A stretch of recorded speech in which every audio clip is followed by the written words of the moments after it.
say hi to David, and I'm going to let him take it away. Oh, thanks.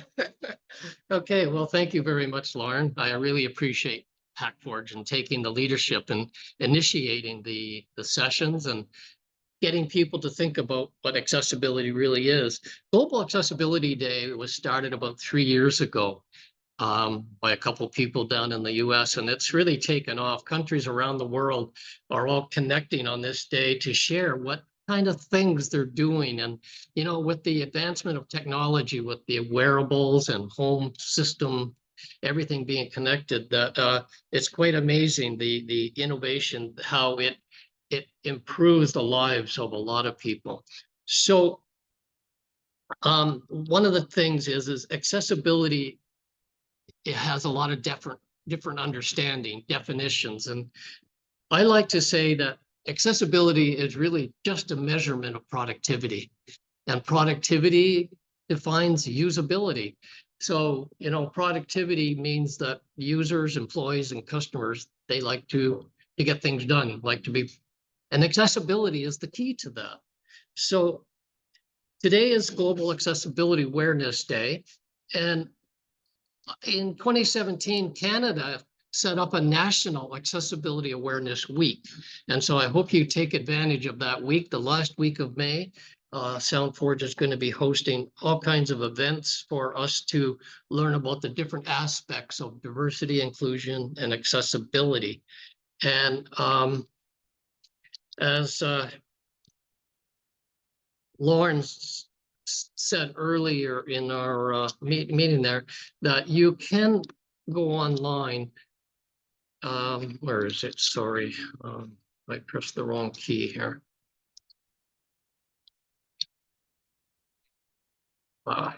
Going, here we go. Okay.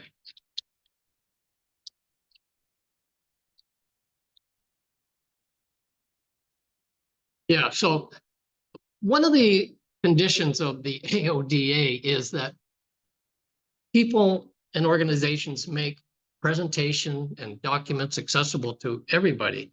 So when you're presenting to any people that have vision loss, they can't see really what's on the screen. So PowerPoint is not really a very good medium, I find, for communicating information. And especially if people want to learn something after the session, you know, you can send me a PowerPoint, but it really doesn't do me any value. So I developed my own presentation tool here, and I'm hoping it works okay for everybody, because I wanted people to afterwards, or if they can't get on tonight, to be able to go online and go through the material and read it. And the key really for me is that AODA says you have to present materials in an accessible format for those who can't see it, but it does not say I have to present in a format that you can see it.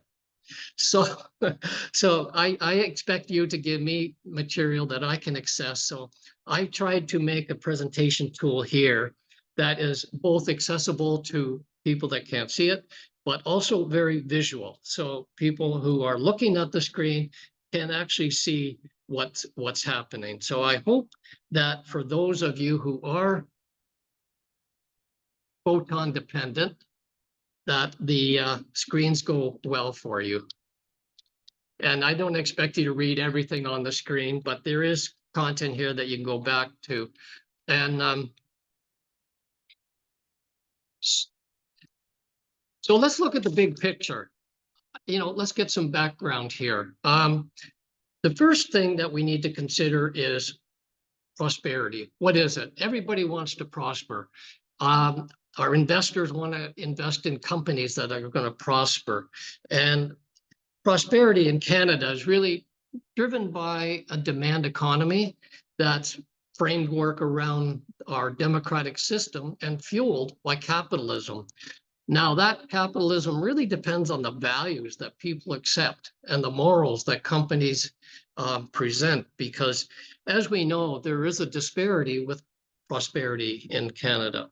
So one of the things that we're going to look at is how you as a company can actually implement the AODA value proposition principles into your marketing and communication schemes.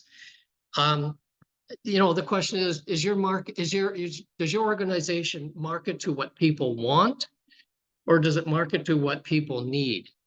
And there's a big difference because, you know, if you're a manufacturer and you create a manufacturing plant and you build it, so you meet the need of people wanting to work.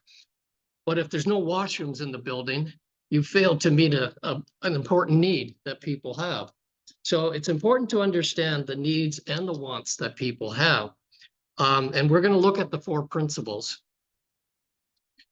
So prosperity, to make it work, as I said, you need the values. What are your values of your company? How do you value your market? And I'm going to look at the value proposition that AODA presents. So the first thing is inclusion. What is inclusion? How do you build inclusion into your business? So back in the 1800s and before, people with disabilities were really dependent on the charity model. We really were dependent on family and friends to help us do our tasks that we needed to do daily. And particularly for those with vision loss, communications was a real challenge because we didn't have access to printed materials and education. And the second area was transportation. We needed always someone to help transport us to wherever we wanted to go. Going into the 20th century, during the 1900s, medical advancements and scientific improvements really changed the world. Technology started taking on an important role in our lives, and medical advancements made it possible for some conditions to be cured and others to be avoided. So the society sort of adopted the medical model of disability. And what happened was people with disabilities were viewed as patients, as something that could be fixed, something that's broken and you could go to the doctor and get fixed. And that's how most organizations viewed the disability sector in our society. Going forward to the 21st century, we are slowly shifting culture from the medical model to a model where society says that disability is just really a human limitation. Everybody has limitations of some kind. So really it's the responsibility of society as a whole to ensure that we design our services and products around a holistic strategy that incorporates everybody. So the problem is your organization's, you know, in the medical model, or is it stuck in the charity model? Or is it moving forward and actually adopting the modern way of living and getting into the social model of disability and looking at the barriers that you might have in your municipality or in your city, in your business? And that's where inclusion comes in. So we said that accessibility is a measure of productivity. So going forward in the social model, we're automatically seeing that productivity improvements are amazing when people are included in the social model, because you're removing barriers, and I can play more of an independent participant active person in our municipality or in your business. So what is AODA? You know, even though we have a demand economy here in Canada, we really have a lot of regulations. You know, some companies will say we have too much regulation, but you know, the purpose of government setting regulations is really to change society behavior. So what we want to do is shift our society to have a common principle and values. So at one time, you didn't have to wear seatbelts, and to encourage safety, what the government come up with seatbelt laws. And I mean, there was opposition to it, but today it's just automatic. You know, you get in the car and you put seatbelts on, don't even think about it. Also, smoking laws. You know, we have regulations around smoking, and that was to encourage a shift in our behavior around health. And the same with, you know, food and medicine. government has regulations. And so with AODA, what the government wants to do is set these regulations so we will shift society behavior to look at the social model and say our behavior needs to be inclusive. Whatever we do, we need to make sure that we are considering the whole person, not just the visual aspects or the auditory, but we are looking at the whole person. And so that's really what the AODA is all about. And in this session, I want to basically look at the, did I?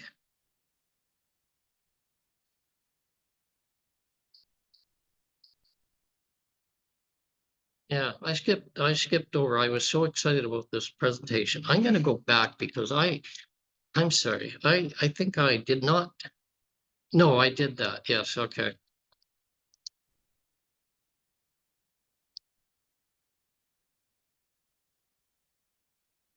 Yeah. Okay. Here we go. Okay. So I'm going to, yeah, sorry about that. I forgot what slide I was on.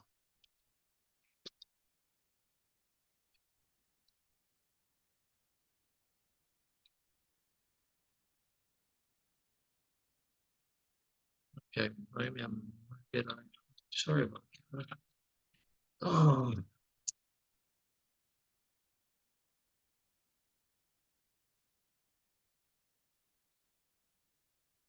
Okay. I am back. Am I back where?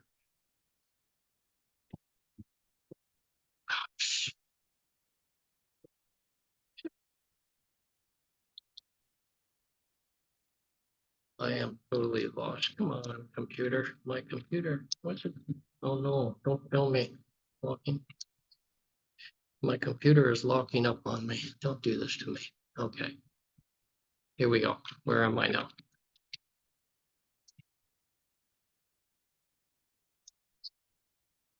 Oh, what the heck?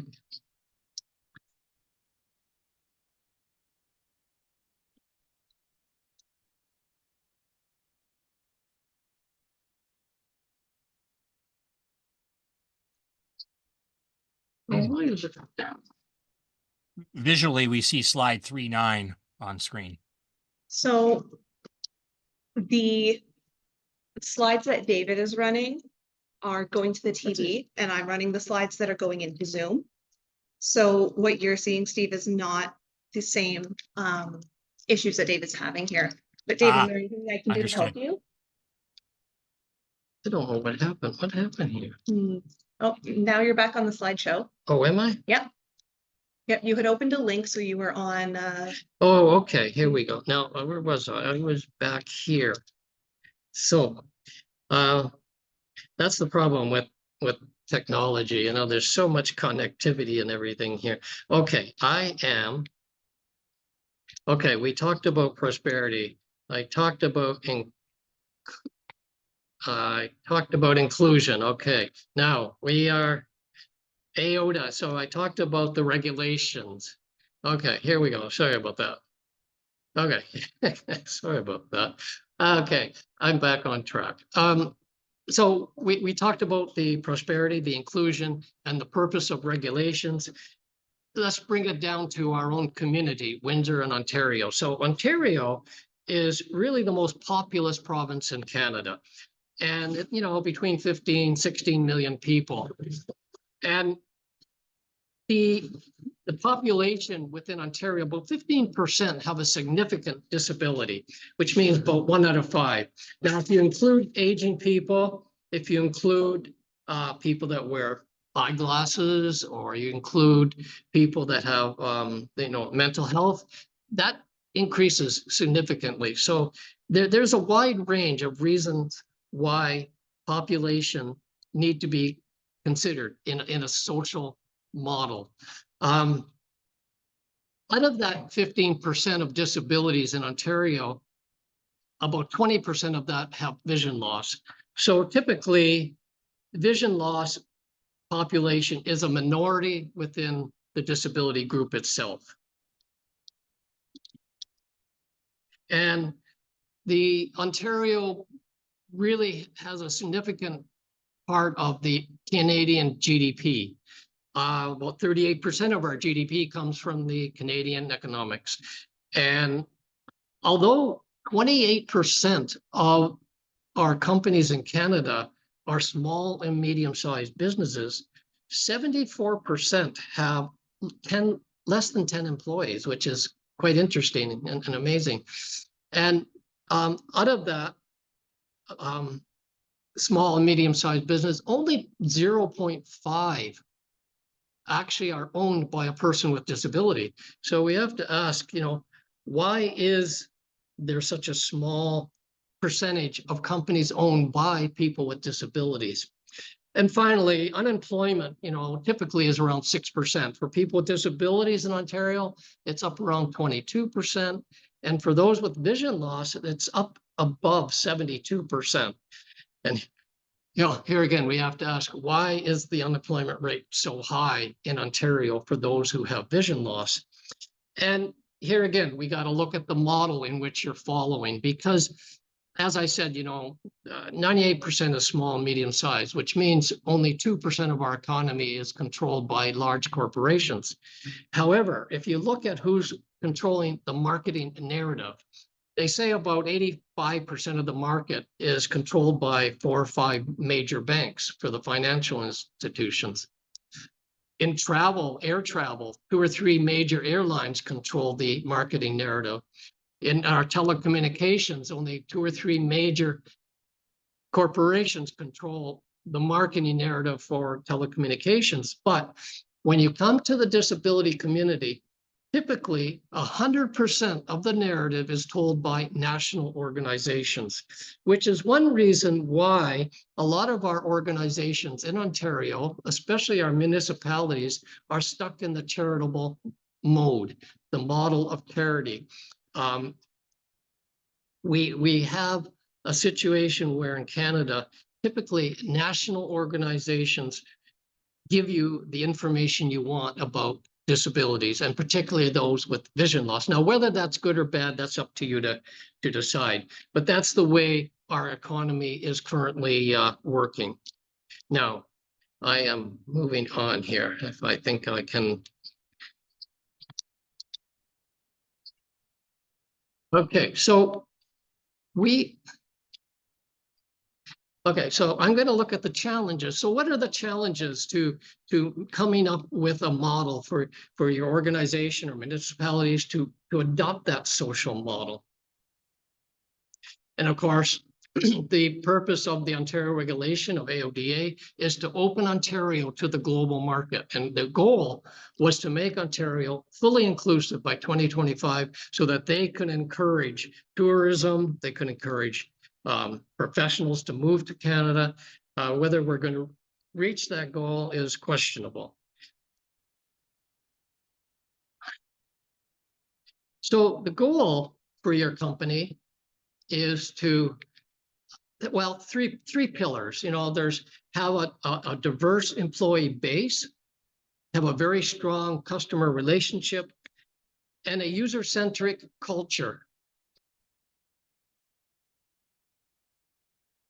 So those are the goals. And, we need to have measurements. If you're not measuring your organization's progress, it'll be hard to know which one of these 3 pillars are falling short. And typically, if you look back over, the past 20, 25 years, large successful companies have failed because of 2 primary reasons. The first reason is system blindness. And a business case study is Nortel. The system blindness was a system where departments didn't know what other departments were doing. Management didn't share information, and they did not stimulate or encourage employees. And so people felt underused, and talent did not get placed in the areas it should be.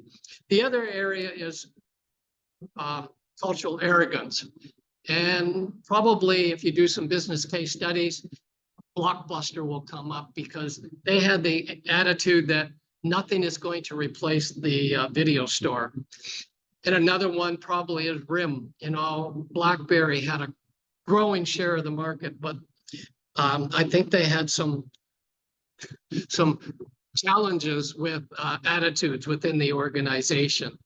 So the question is, you want to establish your goals, and you want to base them on those three pillars. So if you're developing your strategy, there's some questions that you should take note of when you're doing your business case studies. The first one, of course, is your go-to-market strategy. Is your value proposition based on legal compliance or inclusive best practices? And unfortunately, I hear so much about AODA compliance. We must do this, we must do that. If you follow the principles of value propositions that AOD offer, you won't even have to worry about compliance with legal requirements because it just automatically happens. So the management of your organization, people that are actually managing projects or managing city infrastructures, what is their attitude toward the AODA? So, is AODA enforcement a burden, or do they see it as a growth strategy, something that they can build on? And when you do surveys or studies of your business, attitude is important, and it's important that you understand how people see the values that you are trying to portray within your organization. And another big one is software development. Is your IT group looking at universal design, human-centered universal design, or do they feel that it causes problems for their development process? Does it create opportunities? And when you start developing on standards, your IT becomes much more efficient when it comes to creating new projects and infrastructure. The problem with small business, though, is that you're dependent on external vendors. And if you go to an external vendor website developer, you want them to develop your website, your communication channel. Do they have the same values you have? Do they know what you want? Would you go to a contractor and say, build me a house and then walk away? Not likely. So the same thing with website and social media challenges or channels. You really need to sit down with your website and ask them, what is your values? Do you actually follow universal principles? Then, of course, you want to make sure your organization culture is in line with what your values are. Is disability seen as a normal human limitation, or is it something that people feel has to be accommodated, something that we'll get to at a later point? And that I find in Ontario is what holds us back from full inclusion, is that organizations and especially municipalities have a real mixed bag of understanding what disability is really all about. Okay, so those are the goals you want to base it and the plans that you need to make. Okay, now what we want to look at are the barriers.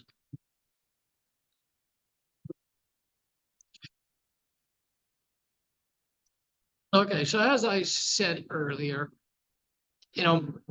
attitude is the biggest challenge disability people have, and especially in Ontario, where we have a very robust economy. We have a lot going on, and where everybody, every company has so many demands on them that the social model gets pushed aside and they fall back to the charitable model and expect third parties to make up the difference that their organization doesn't serve. And here we get into the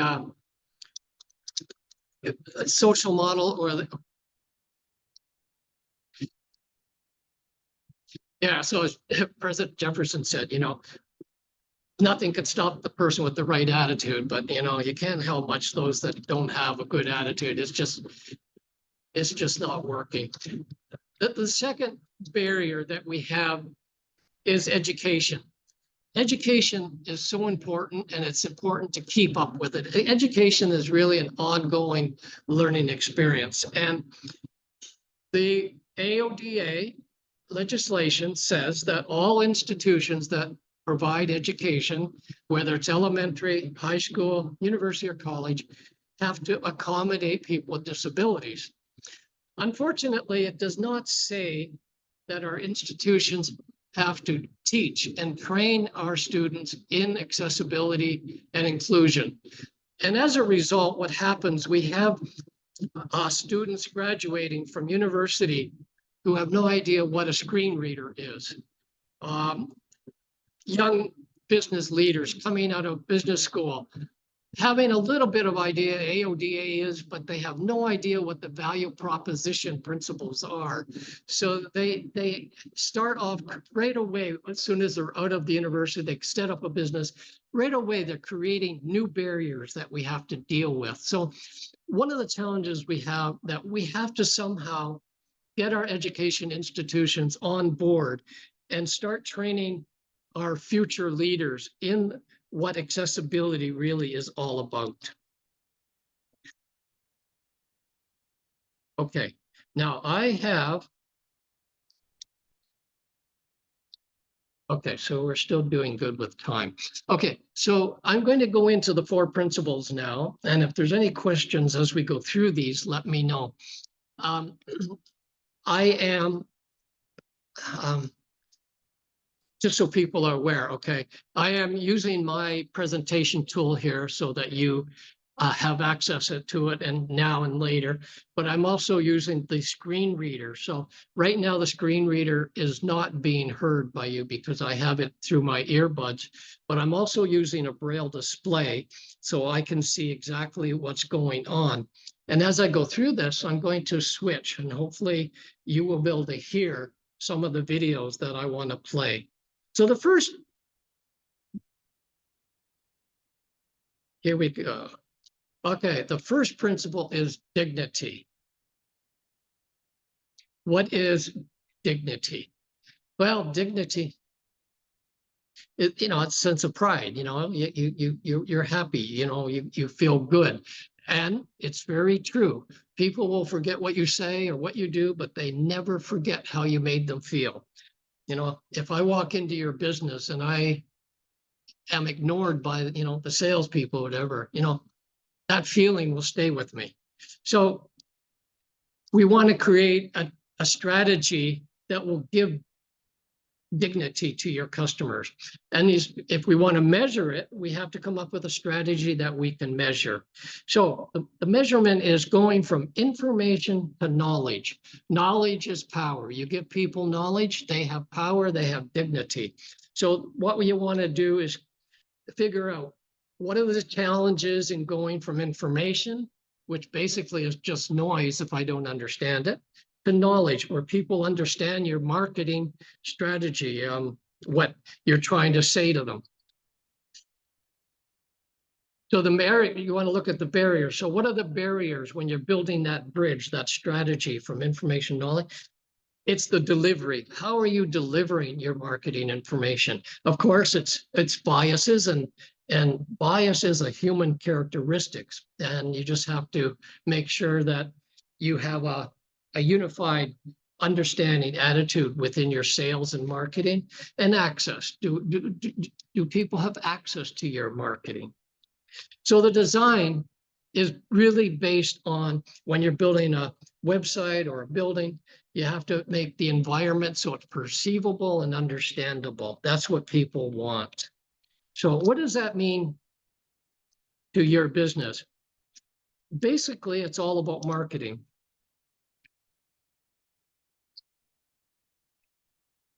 So you want to create a brand, a recognized brand, and you do that by what?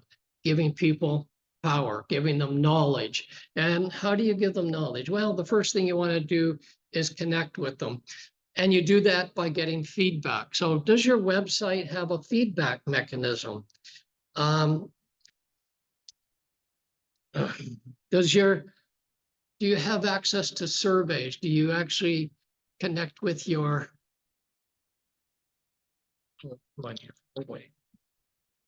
there we go. Okay, so do you have surveys where you can connect with your customer base? Okay, what is power? Okay, when I say people want knowledge to have power, what does that mean? Well, the first step is delivery. How are you delivering that marketing strategy, that message, that image you want to create? If you put posters up, I'll walk right past it. How are you delivering that? If you deliver in social media only, you're going to miss a whole lot of people that don't use the social media channel. Delivering your message is important in that you want to make sure the channels you're using reaches a variety of people, different needs that people have. The second step is perceiving. Once I receive that message, I actually receive the message. Can I perceive it? So is it in a language I understand? If you send me a message in a foreign language, I won't perceive the message. It won't mean anything to me. If you advertise on radio, people that don't listen to the radio won't get it. So the purpose of building your power measurements is delivery, perceivability, and then understanding. Do people actually understand and get the big idea? If you have a big idea, people want to, it doesn't do you any good if you don't get it through to people. So that's what marketing is, sort of a one-way channel. You want to get the message out there. So when you're doing that, how do you do it? Profiles. You need to build profiles of your customer base. And as I said earlier, are you marketing to the wants or needs of people? A lot of times we overlook the needs that people have. And like for example, I find it interesting that when they build grocery stores or in supermarkets, that meets the need of food. People need food, so we go and get food at the grocery store. However, they don't meet the needs of everybody, because when I go to the grocery store, I have to find my way through acres of parking lot. I have to wander in and out of parked cars. I have to dodge moving cars in and out. Why is it that grocery stores meet the wants of people, food, but they fail to meet the needs of pedestrians that go into the grocery store?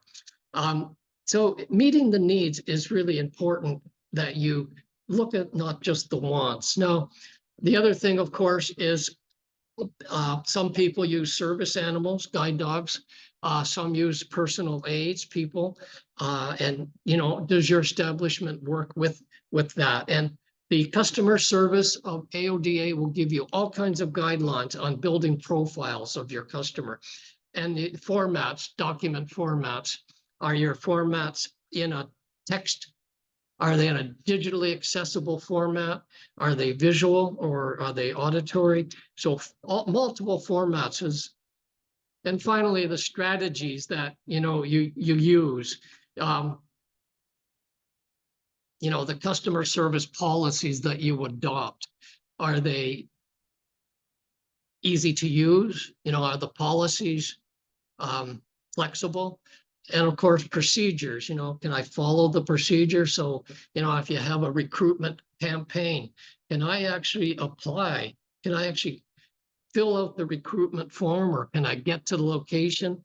So that is what the customer service actually does. And the final one is staff training, which is really important. If your staff do not understand the needs of people with disabilities, it could blow your whole brand right out of the water, because it only takes one bad experience. If I come to your restaurant and I have a guide dog and your waiters don't understand the laws, and they force me out, well, that doesn't only affect me, that affects my family, my friends, my colleagues, and my network, because I tell them about that experience. So you need to make sure that you're trained, your staff is trained. I'm going to play a video, a quick video here. I'm going to show how a person who is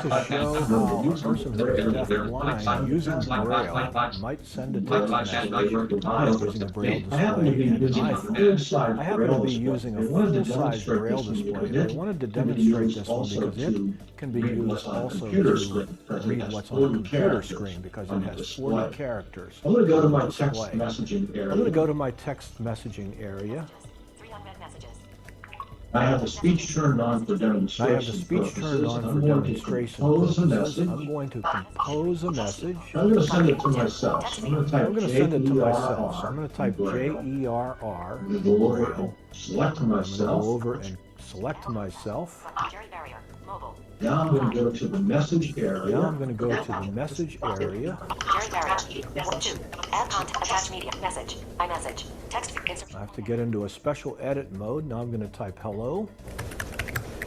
Hello. And I'm going to send it. Send. Button. Send. Dimmed. Jerry. Message received. Hello. From Jerry Barrier. And there it is. This same type of technology can be used to do email, browsing the web, instant messaging, and other forms of communication right from the Braille display.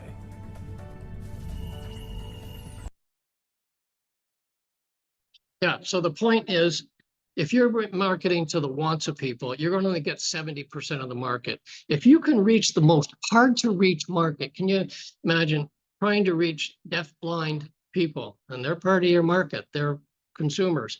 If you can program your processes, your strategies, your website according to the standards, as Jarrett showed, you're marketing to the deaf blind who can be hard to reach, but not only that, you're reaching 100% of the market. Okay, let's move on.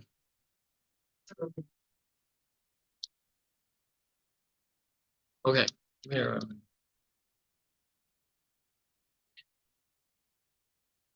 Okay, so the question is,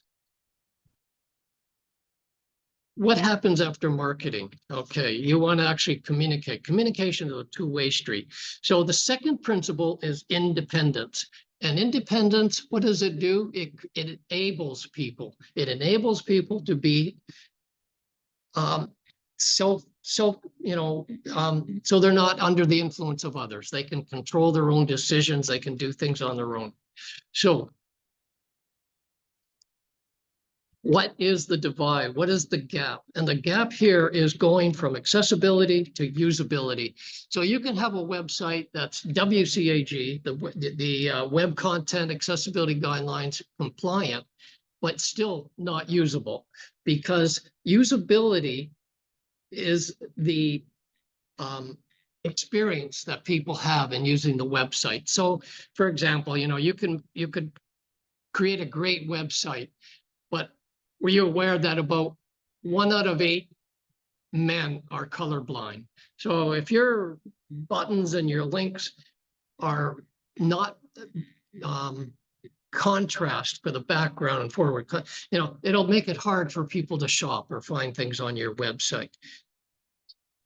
So enabling, giving independence, developing a strategy that goes from the technical side of accessibility to the user experience will enable people. What are the barriers? Well, of course, design standards. It depends on the standards you're using, and it depends on government regulations. If you want to do contracts with the government, you have to meet their standards. If you want to market to the United States or Europe, they all have government regulations that affect accessibility, and they expect you to follow their values, just like you want your partners and vendors to follow your values. And then, of course, there's myths, a lot of myths around disabilities that you have to be careful of. If someone comes along and says, we can put a widget on your website and you don't have to worry about accessibility, it'll take care of it for you. I have some swampland to sell you. It's just not if it's too good to be true, it's not, there's just so much marketing out there, and there's a lot of myths that you have to be aware of. Okay, design. So the design of the independence is, okay, dignity, I have access to it, and then I'm enabled. So you have to design around the once I have the knowledge, I can make decisions on my own, and I can act independently. So an example of that is if I come to a street corner and you come to the same corner, and the traffic light changes, who crosses the street? Well, obviously you can see the light change, so you'll start across. But if there's a button there on the pole that gives me an audible signal that the light has changed, then we both can cross on independent power. We don't need to depend on each other. Okay, it's all about communications. Giving people independence, it's all about communicating back and forth. It's a dialogue. It's not a one-way street. And of course, the primary thing is as I said, WCAG.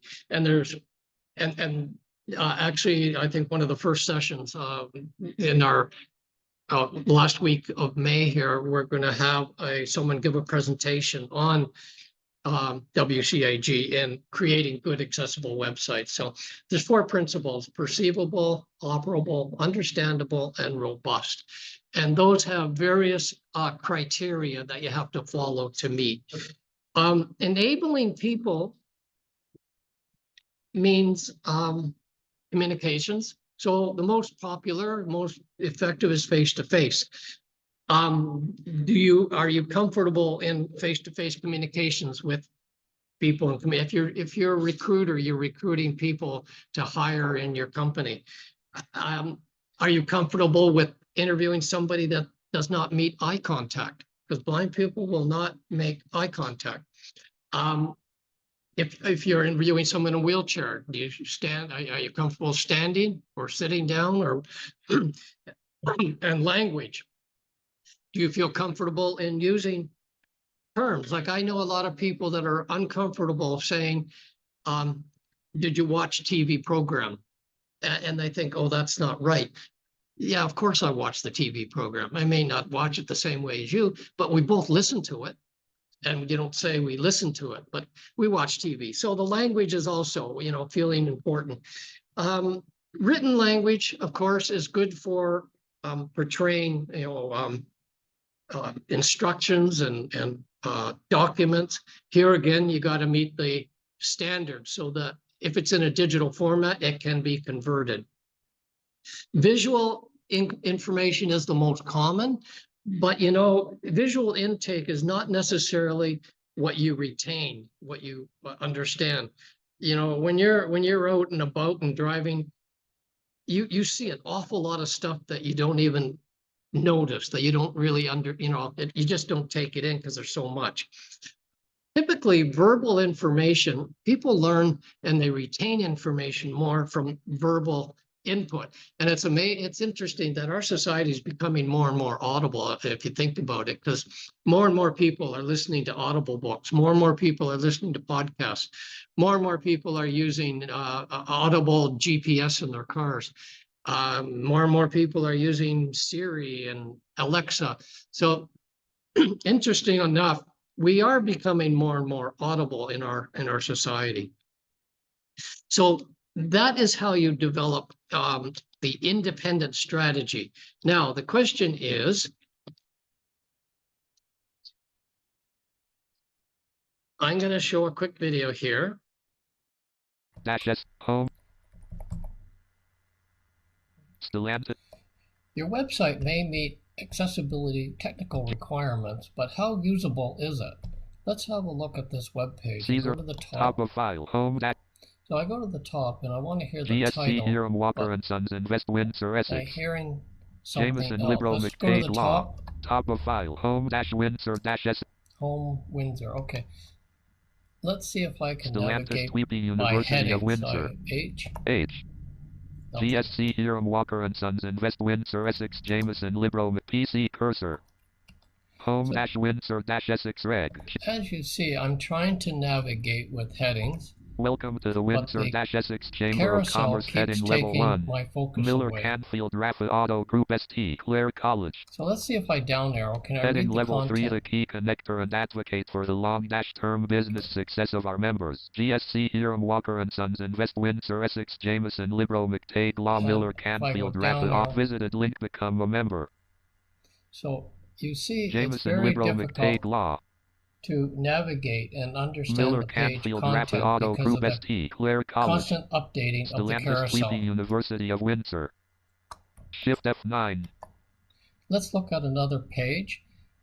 This page has the language set to German.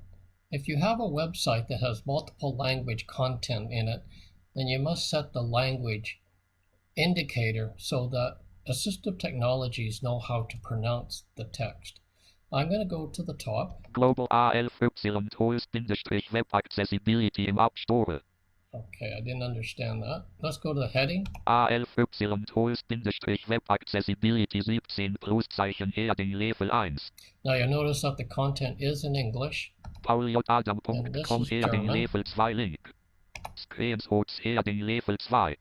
Beschreibung Heading Level 2. And that's German. So now if I go down arrow, ALY Tools is a collection of HTML Web Accessibility Testing Tools in ohne Lokation on your iPhone and iPad for Click and Easy Accessibility Testing. Run your favorite accessibility testing tool and easily take a screenshot on your phone showing TALY error to developers and designers. so you get the idea. If the language indicator is not set, it's very difficult to understand the content. That might have been a little difficult to follow, but in the first web demonstration, there was a carousel going around and around, and I could not navigate the page.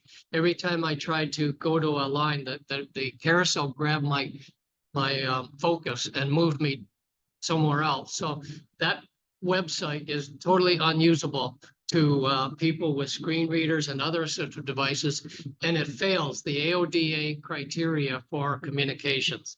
The second website, it was the language indicator on the page was German. So when I went down to read the English, you probably heard the screen reader trying to read the English, but in German. So it was totally impossible to understand what he was saying because he thought that was German, but in fact it was English. So when you have a website of multiple languages, you got to make sure you put the language indicator in there.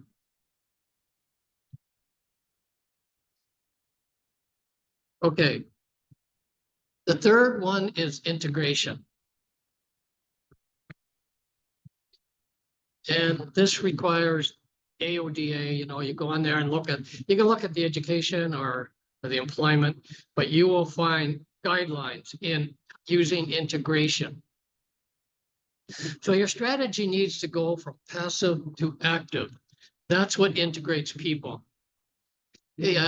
Once I become an active participant, that's inclusive.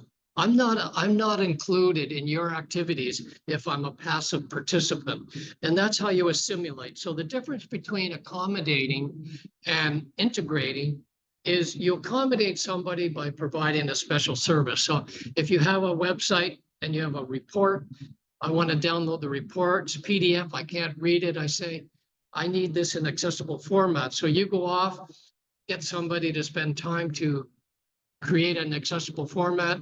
2 or 3, 4 weeks later, I get it.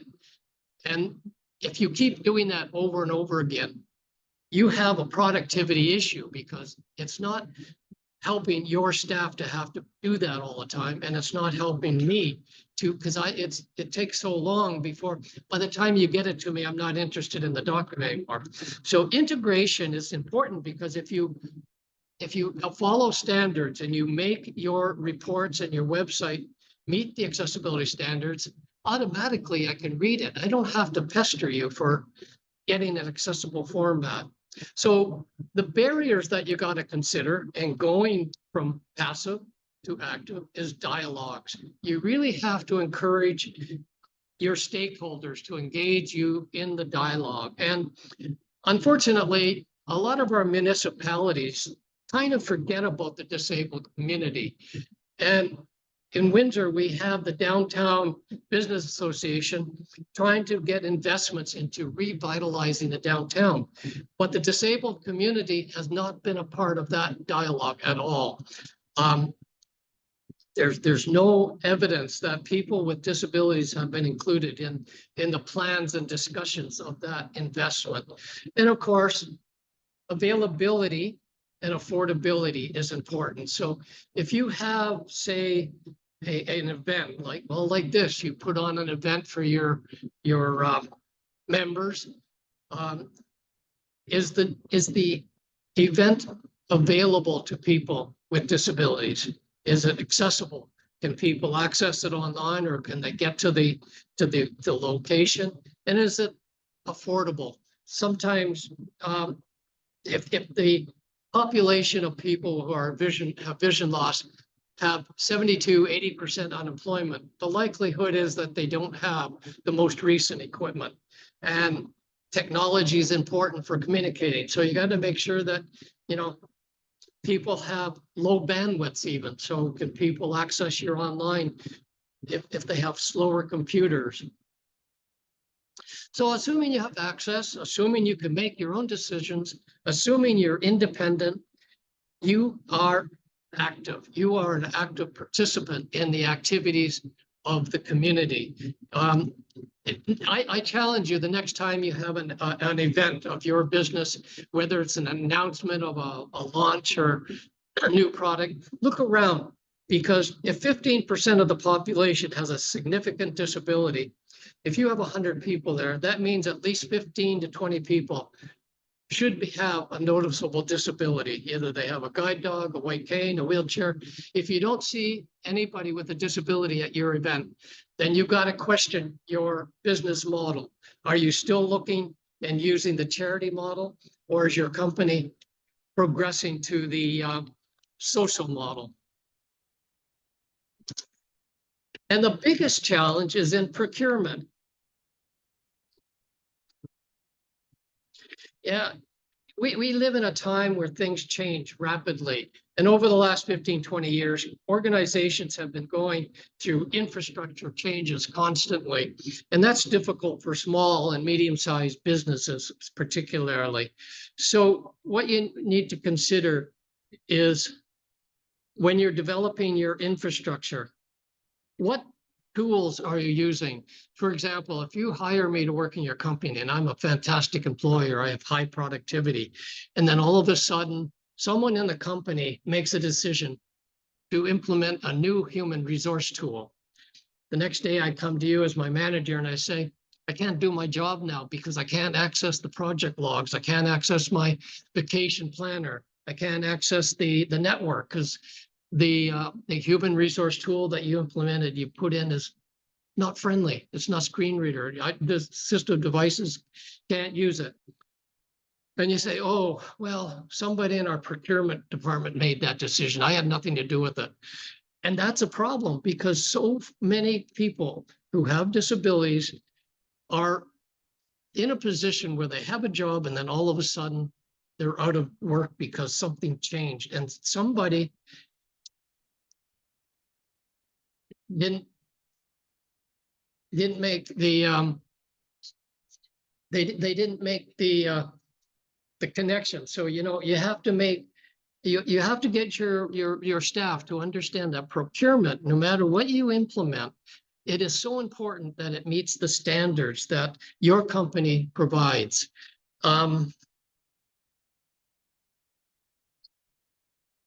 So the key to this, yeah, okay. So human-centered universal design is the key to that. So if you have that as your value. So the key really is inclusion. So what you want to do is make sure that your procurement, your IT team is on board. And one way to make that usable, we said going from the accessibility, the techie standards, to the usability, is to make sure that it has a good user experience. And I like the quote that, the user interface is really just the the infrastructure, the horse has the saddle, the stirrups, and the reins. That all looks good. But the real user experience is when you can get on it and ride the horse. That's where the experience comes in. And the same with developing your strategy when going from passive, to the active. You want to make sure that your user experience expressed representation. You can have multiple ways of representing information through pictures, through music, through speech, text. You have many different ways of expressing that. You can express it through comedy, through sessions like this. Engagement. You want to make sure your user experience has a good engagement. Can people engage in your activities using a screen reader, using a Braille display? So those three things are really the key to the user experience in your organization. So I'm going to see if we can, let's see if we can do this one more time. Here we go. Shift F9. Ensure that your procurement personnel understand the digital technology standards for information and communication tools. Tools that you purchase for the workplace must meet the Ontario digital standards for human resource tools, IT development, and conferencing and emails. I'm going to read this email using the JAW screen reader. So I go to the top. Link graphic Eventbrite. So I'm told there's a graphic link. Blank. Link graphic Tech Connect Thursday : I get another graphic link, and I don't know if these links are the same or different. blank. Just added. Okay, something Blank. just Link added. AAQXACA-7W9RP408WH0DHBZ08VD3D3LMV2Z. That goes Blank. on forever. It's a link, but I have no idea what it is. Heading level 2 link Tech Connect Thursday. Here's another heading link. Blank. Thursday 9 May 311 blank. Shape /* merge format. Now we come to a image map. Get my tickets. Image map link e/tech connect Thursday roll of tech And this is long another enforcement May 2024. unlabeled link. And because it's an image map, the keyboard does not line up with the coordinates. So I'm going to press enter to open the link. Enter. Subject edit. Just added. Tech Connect. So I get the subject. It will not open it because it's not lined up with the link coordinates. e/tech I'm going to see if I can access the link. element information : tag area has 3 parameters. Okay. Blank. Tag area has 3 per chords equals 7 ref equals HR E F equals H. H selected. Copied selection to clip escape image map link. So I now have the link. Best accessibility and accessible digital Control L leaving. Pasted from clip enter.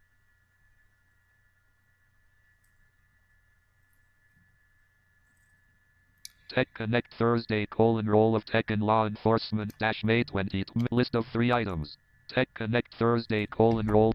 And there we finally get the web page that I wanted to access from the email. Okay, so what we saw there was the fact that even though the website might be accessible, is the communications accessible? And as you saw in that case, some of the links had absolutely no meaning to them. There was no text label. It was just a bunch of gibberish. And then in other links, I couldn't even access with the enter key. So they're not keyboard accessible. The important thing is your procurement must understand these kind of standards when they're out purchasing new tools for your office, because it only creates not only challenges for you, but it sort of offsets your entire work program, your value proposition that you're trying to build within the company. One of the things I said earlier was that 74% of organizations have less than 10 employees. Well, that means that we have a lot of small businesses here in Canada or in Ontario that depend on third-party users, like Eventbrite is a very common tool that everybody uses. Zoom is another product, you depend on these third-party. But our small businesses depend on associations. We have the Chamber of Commerce, we have entrepreneurship associations, we have business development. All of these associations really should be protecting and advocating for their members, because if you're an association and you use a tool like Eventbrite and I cannot access it, you're propagating that down to all of your clients. If you have 100 or 1,000 clients, they're following your lead. You're the association. You're bringing them together to talk about innovation, and yet you're using tools that they say, oh, okay, we'll use it too. So we really need organizations who represent other companies, who represent municipality infrastructure change, to advocate for us. If I contact Eventbrite and say, I can't use it, they just ignore me because I'm one person. But if every company that uses Eventbrite said, we're really dependent on this tool, but our clients can't use it, we need you to make changes, that's when full inclusion will happen. We won't get full inclusion in Ontario until we get our businesses and our associations and our municipality to stand up for us, to say, we have this tool and we need it to be accessible to all of our members. Okay, finally, equality. So the fourth principle is equality. And this is going from chaos to stability. It's about satisfaction. If I have social justice, I have knowledge, I have power, independence, it creates a level of satisfaction. So how do we create a bridge? How do we go from chaos to, well, the barriers, of course, are collaboration. We need to have processes that are collaborative. We need to have innovation, people that understand innovation needs, not just the wants. So if you develop a GPS tracking tool, is the GPS tracking tool available to everybody, such as myself? Or do we have to have special apps just for those who have vision impairment? Attitude, I said, is important. So these are all the barriers that you need to consider.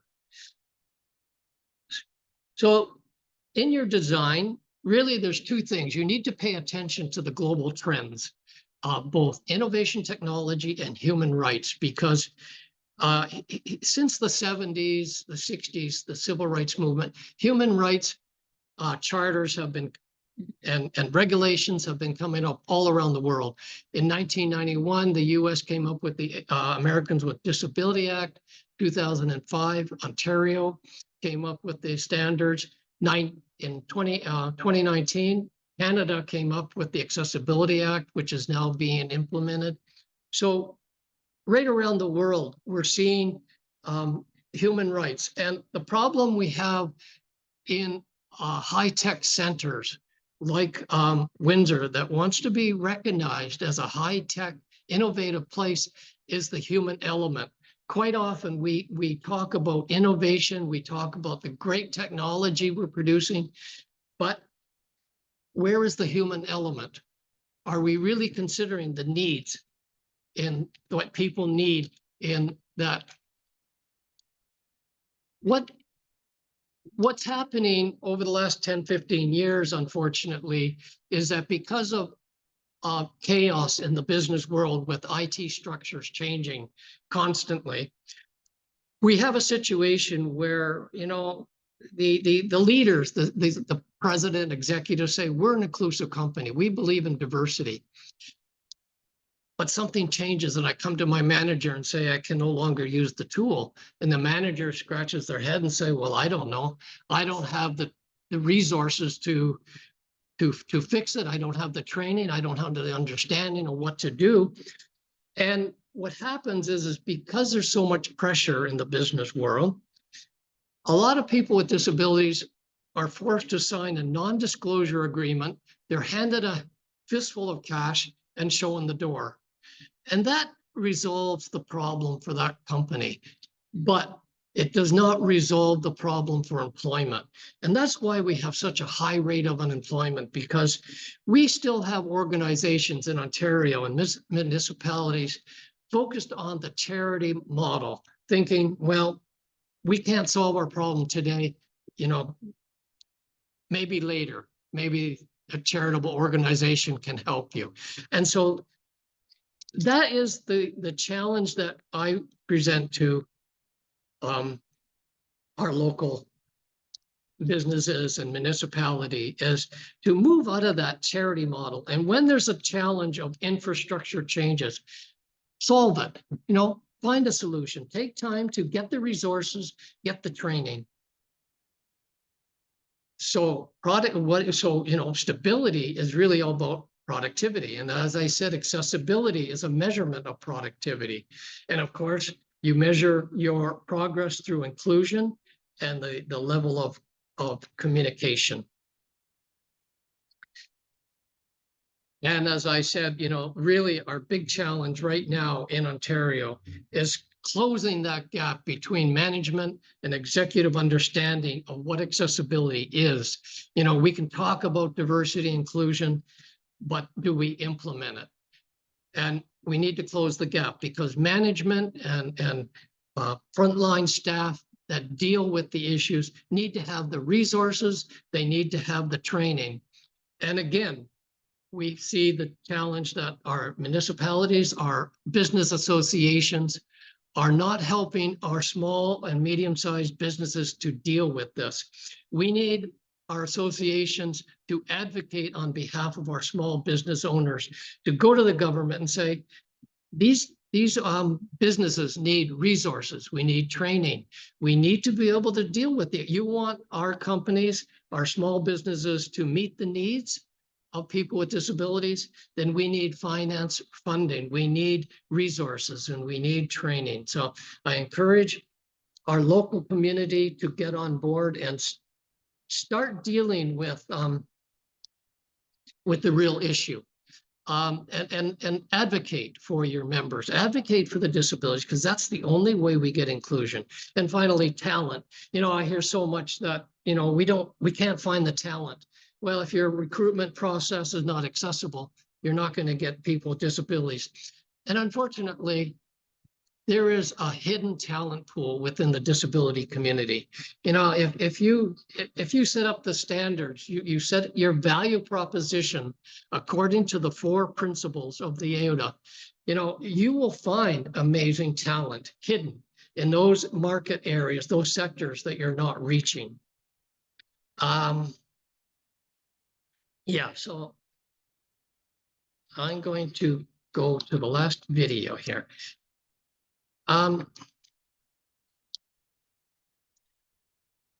know, we need to reach out. We need to take risk.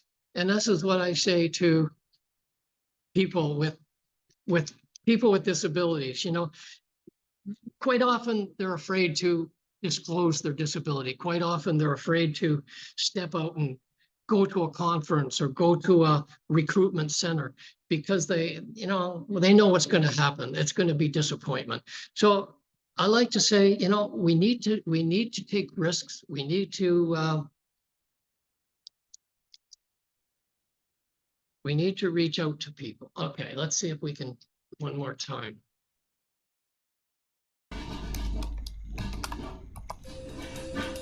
In this week's Super Soul original short, an enduring moment of courage captured by award-winning filmmaker Louis Schwartzberg.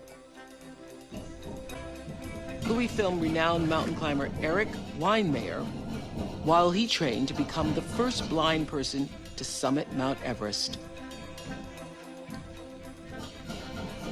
I love to climb mountains, ice climb, rock climb. And that's pretty wild, I guess, for a blind person. I mean, being a blind mountain climber is sort of like being a Jamaican bobsledder. You know, the words don't necessarily go together. Some people collect, you know, like antiques or baseball cards. For me, I just like to sort of collect experiences, just soak in as much as I can.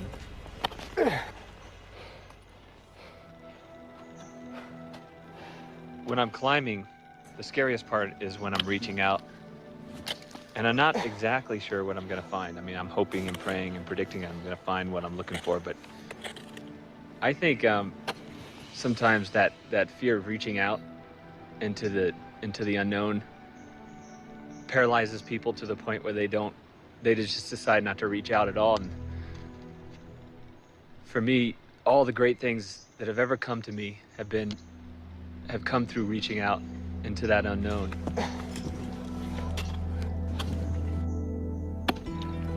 Okay. When I went blind, there was a time that I thought that life was filled with a lot of loss and not a lot of gain. But I actually learned sometimes things are taken away and sometimes things are given to you, and you have to appreciate the things that you have. At some point, I let go of the things that I couldn't do, and I began to focus on the things that I had. And once you realize all the things that you have, your life is just completely full.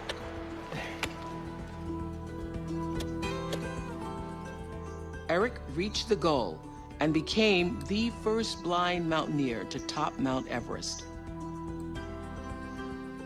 He has since climbed all of the famous 7 summits, the highest points on each continent.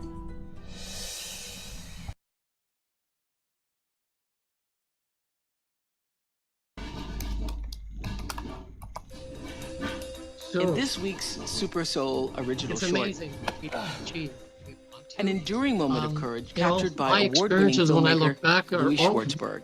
basically because somebody Louis filmed renowned was mountain there climber to Eric help. You know, somebody Weinmeier gave me dignity while he because trained to become they the first blind encouraged person me. to summit They Mount enabled Everest. me by making things possible, and then they included me. And I can say I that love to you climb know, mountains, I enjoy experiences climb, like Eric rock said. You know, climb. I was able That's pretty to wild, I guess, for a blind person. I mean, being a blind mountain climber is to sort of like Calgary being a and do Jamaican mountain bobsledder. climbing and You know, the doing words don't across necessarily go northern together. Ontario.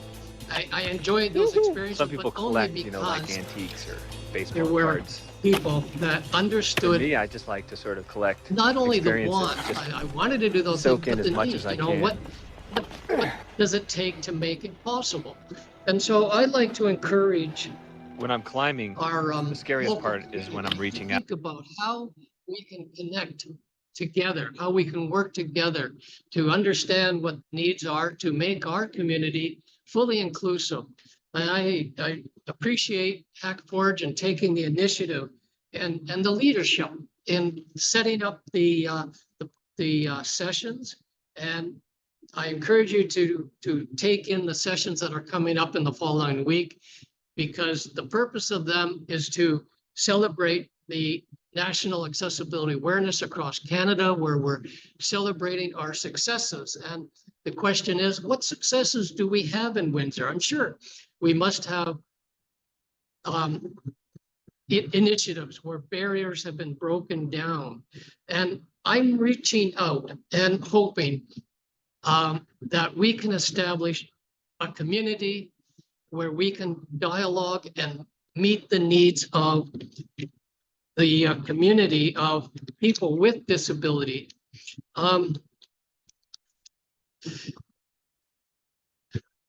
hoping by reaching out that we will be able to establish a tech hub here in the Windsor area, where a tech hub celebrates and encourages dialogue with the business community, with municipality leaders, with disability community, with educators. I would like to see us have a tech hub where we can collaborate and have creative ideas shared, which the intersection of collaboration and creativity is innovation. And we will have innovative solutions in our area. I'm hoping that we can encourage our local university and college to become more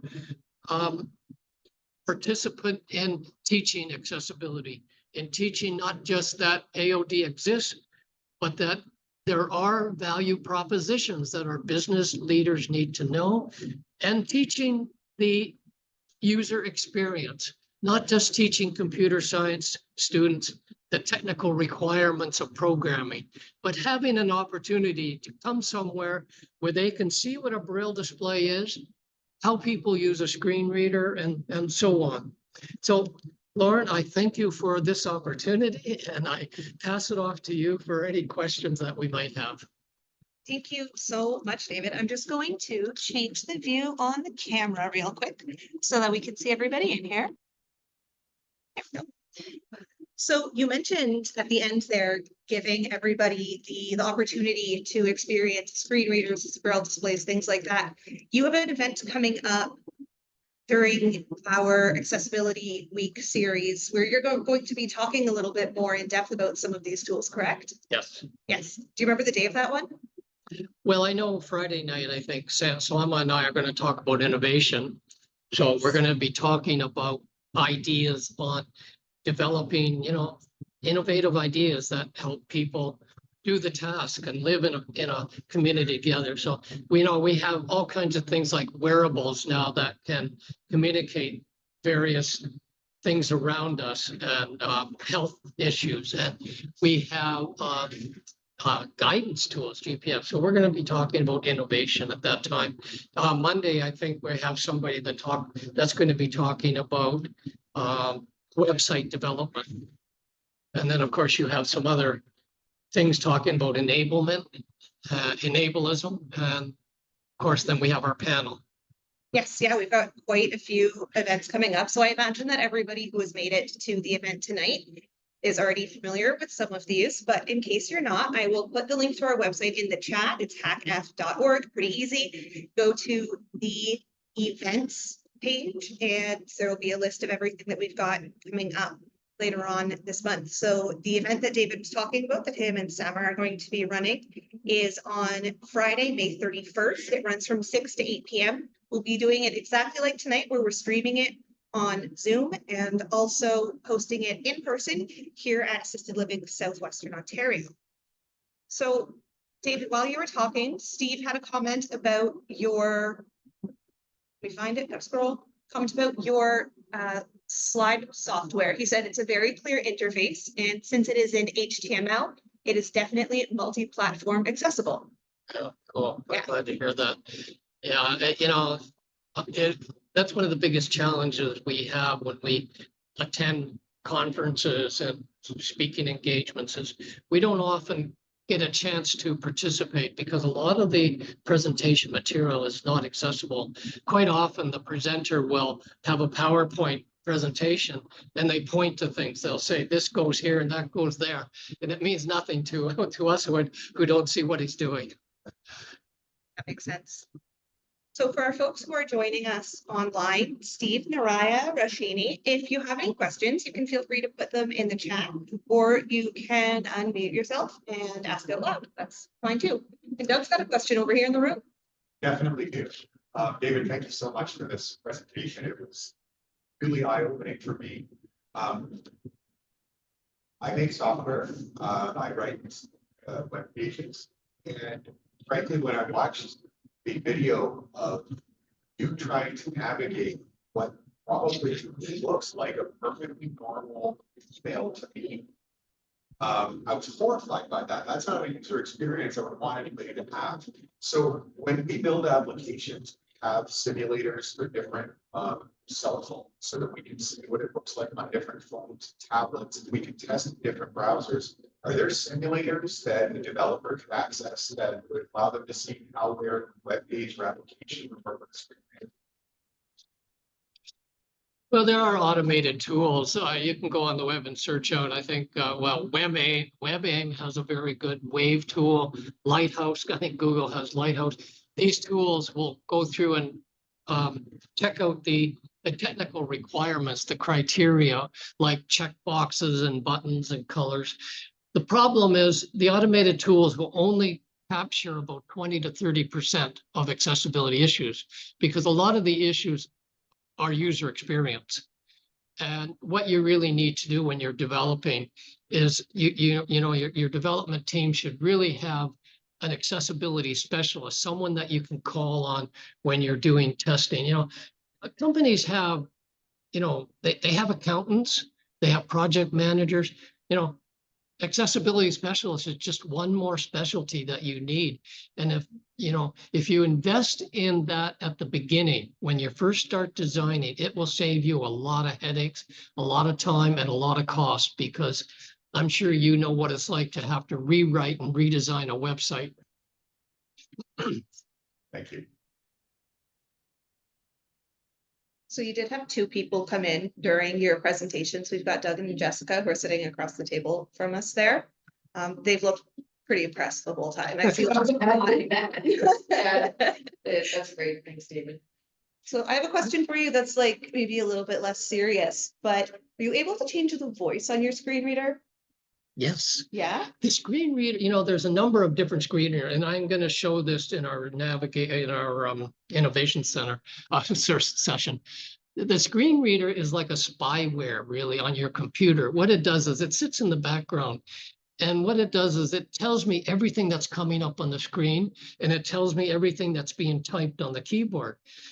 But the problem is that the screen reader can't tell me what pictures and images are, because it can only understand digital, like the ASCII content of a content on your page. So whether you're using Word, Microsoft Word, or a website, the screen reader will read down the page. But if your web page has, say, a button on it, and it's an SVG, a graphics button, the screen reader won't even tell me it's there, because it doesn't recognize images. However, the power of a screen reader, there's a number of different screen readers, like iOS. Apple was the very first company and still holds the dominance position. They were the first company to come up with a built-in voice screen reader. So back in 2007, the very first iPhone that came out had voiceover in it, and you could turn it on and I could use the phone. Even today, I could walk into an Apple store, pick up any product off the shelf and start using it right off the bat without anybody providing assistance. And that's the power of knowing your customers, and that's why Apple is so big today, is because, Steve Jobs said right from the beginning, the customer matters. And he was very, very stern with his development team that it had to meet the customer needs. And I think the screen readers, one of the most powerful screen readers is the JAWS screen reader made by Freedom Scientific. It has all kinds of voices. I can change the voice to English, Australian, Canadian, United States, male, female, languages. It'll speak the languages. But the other power behind the is that it's customization. It has amazing customization. So I can tell this JAWS that I need it to read red text in a different voice. So I know when you come into maybe red text that's highlighted, or I can tell JAWS to read to me in a different voice or different tone, error messages that come up. So I detect it because it's a different voice. So screen readers are very powerful, but the important thing for me and for a lot of people today is the Braille display, because the Braille display gives me an added advantage in that screen readers are sequential listening devices. It's like trying to read your screen through a straw or a keyhole. If you look at your screen, you got to move it character by character, line by line, and it's very tedious. And you don't know what's coming next because you got to move the straw to that position. And that's the way the screen reader is. It's sequential. So if there's something at the far right of the line, I have to get the screen reader to read that entire line out to me. But with the Braille display, I have the whole line displayed, and I can read information in context. I can see relationships. And this is important for, things like in mathematics or charts, tables. It's important to know the context and the relationship of information around it. So that's the power of the Braille display. And it's becoming more and more viable because the prices are coming down and there's a lot of different models available now. So the technology is very it's amazing. Technology is changing every day. Even AI, I didn't mention that. You know that like Chat GPT and all these, you can ask questions. Well, it's even built right into the screen reader now and Google. So when I'm coming to a web page and there's a picture on it, it'll tell me what the picture is. It'll actually describe the picture to me. And I can say, well, tell me more about it. Tell me what colors are in the picture. And the screen reader will go through and analyze it and tell me what the colors are. And so AI is making a huge impact on technology and the experience of our lives. The challenge is that a lot of the emerging technology is half-baked. And we need to get companies to understand that just because a company comes out with a fantastic technology, that they should employ it, because it doesn't necessarily meet everybody's needs, and it still has a lot of work to be done. So unless you're willing to be a guinea pig or a tester, I would not get into the tools that are just coming right out today, but wait till they're tested. If you want to know what tools are going to be used, say 4 or 5 years from now, look at the disability community, because people with disabilities tend to be innovative. We have to come up with all kinds of workaround solutions to jump over some problems. And, I was using optical character recognition. I was using GPS back in the late 70s when I was in university. And that's stuff, that people are just learning about in the last 20 years. Speech recognition. It was emerging technology back then. And over the last 20, 40 years, people with disabilities have been using that kind of technology. And most people were totally unaware that optical character recognition was actually, available 30 years ago. And today we have barcode readers and QR codes, and all that comes from that kind of research. That was a bit of a long explanation. I loved it. That was great. Thank you so much. It's so interesting to hear about all these things. Like, I didn't realize OCR had been around that long, or GPS since the 70s. That's so cool. Yeah. And that's why you gotta, if you really want to know where technology is going, keep an eye on global trends and what the disability community is doing, because we tend, I especially, because I come out of I worked in my life in the IT field all my life, and I was always looking for tools and techniques to allow me to work in the the high stress field of IT. And so people with they have solutions that you would be surprised that are take for example the phone. Alexander Graham Bell invented the phone for the deaf. Look at it today. Everybody uses it.